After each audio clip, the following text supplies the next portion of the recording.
Finalement, une bouteille. Il ne faut rien exagérer, ça ne fait que 75 centilitres. Avec la demi de 37,5, on imagine déjà toute la parcimonie d'un rituel contraint. Un demi-verre pour l'entrée, une répartition mesquine à force de volonté égalitariste pour le plat de résistance. À tous les coups, il ne restera pas une goutte pour la rasade gratuite, juste avant le café. Et puis, on croit sentir le geste restrictif imposé par la taille de la bouteille.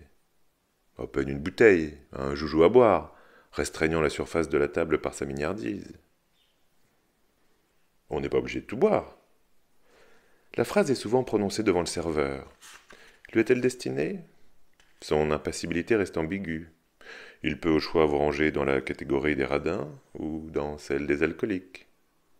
On prend le risque de sombrer à ses yeux dans la seconde, mais il ne s'ira pas. La bouteille commandée, on sent une ampleur bénéfique qui décrispe les épaules. Le repas tout entier vient de gagner en souplesse, en bien-être. En prenant la bouteille, on achète du temps et de l'espace, un rapport avec l'autre différent, quelle que soit sa proximité initiale. On n'est pas obligé de tout boire, bien sûr, mais il y a place pour une amorce apéritive qui va saluer le décor, et même la possibilité d'un silence gourmand. On a bien le temps de tout se dire désormais. Les choses avancent, mais on ne compte pas. Le plat du jour est déjà englouti quand on se risque à jeter un œil sur le niveau de la bouteille, en se disant en l'espace d'un instant qu'une demi-heure est suffit.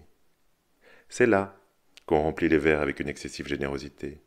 Tant pis si le feu monte aux joues, on fera quelques pas dehors pour secouer cette douce hébétude, cet engourdissement très convivial, pas si déraisonnable au demeurant, puisqu'il en reste un peu, un petit front de faux remords.